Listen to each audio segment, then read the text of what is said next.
Assalamualaikum warahmatullahi wabarakatuh. Perkenalkan, nama saya Wilda Cahyani dengan NIM 200208502013 dari kelas PKK 03. Yang terhormat Ibu Dr. Hajjah Syamsidah MPD selaku dosen pengampu mata kuliah pendidikan peserta didik yang telah memberikan tugas menganalisis suatu kasus. Di sini kasus yang saya angkat yaitu guru yang menampar 13 murid di Kota Pasuruan. Adapun indikator pembahasan yang akan dibahas yaitu latar belakang kasus, teori yang mendukung kasus tersebut, dan estimasi solusi. Pihak SMK Mutu Kota Pasuruan menyampaikan aksi kekerasan tersebut dilakukan guru yang berinisial MB berusia 37 tahun. Ada 13 siswa yang menjadi korban kekerasan sang guru. Berdasarkan keterangan, ada 13 siswa yang ditampar. Peristiwa kekerasan tersebut dilakukan di dua lokasi dan waktu yang berbeda. Dua kejadian. Yang di luar ruangan dilakukan pada tanggal 8 Oktober, ada 12 siswa yang ditampar. Kemudian yang kedua, di dalam kelas pada 16 Oktober, satu siswa yang dipukul yang di dalam ruangan. Atas kejadian tersebut, pihak sekolah kemudian menonaktifkan sang guru yang berinisial NB sampai batas waktu yang belum ditentukan. Latar belakang dari kasus tersebut, seorang guru ini yang berinisial MB membeberkan alasan mengapa tega melakukan aksi kekerasan tersebut. Karena sudah diperingatkan berkali-kali atas larangan untuk tidak merokok di lingkungan sekolah, tapi tetap saja dilanggar sama anak-anak. Kata MB saat itu ditemui Detikkom di SMK Muhammadiyah 1 Kota Pasuruan. MB menyampaikan para siswa tersebut merokok di warung tak jauh dari sekolah. Saat merokok, para siswa sering kepergok sang guru dan mendapatkan peringatan dari guru. Selain karena merokok, siswa-siswa tersebut dinilai tidak sopan dan tidak disiplin. Mereka sering meninggalkan jam pelajaran dan memanggil nama guru selayaknya temannya. Hal tersebut tentunya sangat tidak sopan. MB mengaku hilaf dan menyesal telah melakukan aksi kekerasan pada anak didiknya. Dalam hati MB, ia sangat menyesali perbuatannya yang telah melakukan tindakan seperti itu pada anak didiknya. Salah seorang siswa yang menjadi korban kekerasan MB yang MB pukul dengan buku, siswa yang berinisial SU ini berusia 17 tahun menyampaikan beberapa perilaku yang membuat gurunya hilang kesabaran. Antara lain berteriak-teriak saat jam pelajaran, atau memukul-mukul bangku untuk menghasilkan irama musik, memanggil nama MB secara langsung tanpa sebutan Pak, dan lainnya. Kemudian AB yang berusia 18 tahun juga mengaku tak melawan saat ditampar MB. Ia mengaku salah karena merokok padahal dilarang oleh pihak sekolah. Teori yang mendukung kasus tersebut. Sebelumnya, definisi dari kekerasan adalah perilaku tidak layak yang mengakibatkan kerugian atau bahaya secara fisik, psikologis, atau finansial, baik yang dialami individu maupun kelompok. Kemudian teori yang mendukung kasus tersebut, kasus kekerasan terhadap anak. Yang pertama dari Robert Barker dalam The Social Work Dictionary tahun 1987, kekerasan terhadap anak adalah tindakan melukai yang berulang-ulang secara fisik dan emosional terhadap anak yang ketergantungan melalui desakan hasrat, hukuman badan yang tak terkendali, degradasi, dan cemoohan permanen atau kekerasan seksual biasanya dilakukan para orang tua atau pihak lain yang seharusnya merawat anak. Kemudian teori yang kedua dari Dr. Lahargo, kekerasan terhadap anak adalah tindakan secara fisik, seksual, penganiayaan emosional, atau pengabaian terhadap anak. Sebagian besar kekerasan terhadap anak terjadi di rumah anak itu sendiri, di sekolah, atau di lingkungan tempat anak berinteraksi. Kekerasan pada anak bisa memunculkan masalah fisik maupun psikologis pada si anak kemudian harinya. Secara fisik maupun psikologis pada si anak di kemudian harinya. Secara fisik mungkin bisa dilihat dari sekujur tubuhnya ada tanda-tanda bekas kekerasan. Secara psikis Anak yang menjadi korban kekerasan dapat mengalami masalah kejiwaan seperti gangguan stres pasca trauma, depresi, cemas, dan psikotik. Orang tua seringkali tidak menyadari atau terlambat mengetahui bahwa anaknya menjadi korban kekerasan. Teori alasan terjadinya kekerasan terhadap anak dari Abu Hurairah dalam bukunya Kekerasan Terhadap Anak 2012. Kekerasan terhadap anak umumnya disebabkan oleh faktor internal yang berasal dari anak sendiri maupun faktor eksternal yang berasal dari kondisi keluarga masyarakat.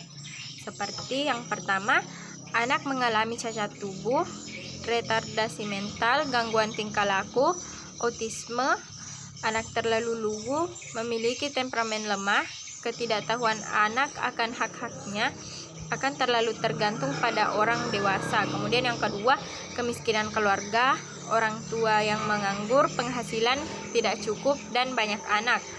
Kemudian keluarga tunggal atau keluarga pecah atau broken home, misalnya perceraian, ketiadaan ibu untuk jangka panjang, atau keluarga ayah dan ibu tidak mampu memenuhi kebutuhan anak secara ekonomi.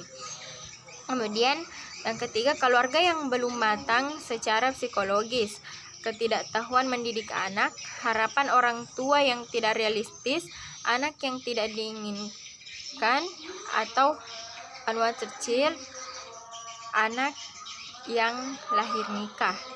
Kemudian penyakit parah atau gangguan mental pada salah satu atau kedua orang tua, misalnya tidak mampu merawat dan mengasuh anak karena gangguan emosional dan depresi. Kemudian sejarah penelantaran anak. Orang tua yang semasa kecilnya mengalami perlakuan salah cenderung memperlakukan salah anak-anaknya. Kemudian kondisi lingkungan sosial yang buruk, pemukiman kumuh, tergusur tempat bermain anak, sikap acuh tak acuh terhadap tindakan eksploitasi, pandangan terhadap nilai anak yang terlalu rendah, meningkatnya paham ekonomi upah, lemahnya perangkat hukum, dan adanya mekanisme contoh sosial yang stabil. Teori tentang dampak kekerasan terhadap anak dari Sarah Hanifah Faridah dalam situs www.kompasiana.com menjelaskan bahwa anak korban kekerasan umumnya menjadi sakit hati, dendam, dan menampilkan perilaku menyimpang di kemudian hari. Berikut dampak yang ditimbulkan kekerasan terhadap anak. Antara lain, yang pertama, dampak kekerasan fisik. Anak yang mendapat perlakuan kejam dari orang tuanya akan menjadi sangat agresif dan setelah menjadi orang tua akan berlaku kejam kepada anak-anaknya. Orang tua agresif melahirkan anak-anak yang agresif, yang pada gilirannya akan menjadi orang dewasa yang agresif. Kemudian yang kedua, dampak kekerasan psikis. Jenis kekerasan ini meninggalkan bekas yang tersembunyi, yang termanifestasikan dalam beberapa bentuk seperti kurangnya rasa percaya diri, kesulitan membina persahabatan, perilaku yang tidak menarik dari lingkungannya, penyalahgunaan obat dan alkohol, atau cenderung bunuh diri. Kemudian yang ketiga, dampak penelantaran anak. Pengaruh yang paling terlihat jika anak mengalami hal ini adalah kurangnya perhatian dan kasih sayang orang tua terhadap anak. Hulok tahun 1990 menyatakan jika anak kurang kasih sayang dari orang tua menyebabkan perkembangannya perasaan tidak aman, gagal mengembangkan perilaku akrab, dan selanjutnya akan mengalami masalah penyesuaian diri pada masa yang akan datang. Dan estimasi solusi pada kasus ini, dari kasus tersebut, solusi yang saya berikan adalah sebaiknya pihak sekolah meminta maaf secara terbuka kepada siswa dan orang tua wali murid yang merupakan korban tindak kekerasan. Karena guru yang berinisial MB ini tidak sepenuhnya bersalah, melainkan ia tidak bisa mengontrol emosinya sehingga bermain tangan terhadap 13 orang siswa yang telah melakukan kesalahan. Selain itu, seharusnya melakukan mediasi dan ada penandatanganan kesepakatan bahwa kejadian ini sudah clear, sudah damai secara kekeluargaan. Meski demikian, sanksi pihak sekolah pada guru yang berinisial MB ini tetap berlaku. MB dinonaktifkan sementara sampai suasana benar-benar kondusif. Nasib MB sebagai guru di SMK tersebut menunggu keputusan pihak yayasan. Saya dapat menyimpulkan bahwa dalam kegiatan pembelajaran, bentuk tuturan yang mengarah pada kekerasan verbal sudah sering ditemukan. Dampak kekerasan verbal bukan menjadi suatu yang tak perlu diperhitungkan. Meskipun kekerasan verbal tidak berdampak pada kerusakan fisik, tetapi berakibat pada luka psikis bagi korbannya. Oleh karena itu, diharapkan dalam kegiatan pembelajaran tidak terjadi kekerasan, baik itu kekerasan verbal maupun kekerasan fisik. Berkaitan dengan hal tersebut, penelitian ini bertujuan untuk mendeskripsikan bentuk kekerasan yang dilakukan oleh guru terhadap peserta didik, mendeskripsikan faktor yang menyebabkan terjadinya kekerasan dan dampak yang diakibatkan oleh tindakan kekerasan verbal maupun fisik oleh guru terhadap peserta didik. Berdasarkan hasil analisis, dapat diketahui bahwa kekerasan verbal dan kekerasan fisik yang dilakukan oleh guru bermacam-macam.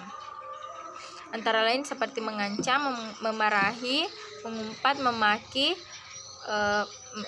melakukan tindakan kekerasan, dan sebagainya. Faktor yang mempengaruhi berasal dari peserta didik dan guru. Faktor peserta didik yang paling banyak mempengaruhi terjadinya kekerasan dalam pembelajaran. Terima kasih. Sekian dari saya. Wassalamualaikum warahmatullahi wabarakatuh.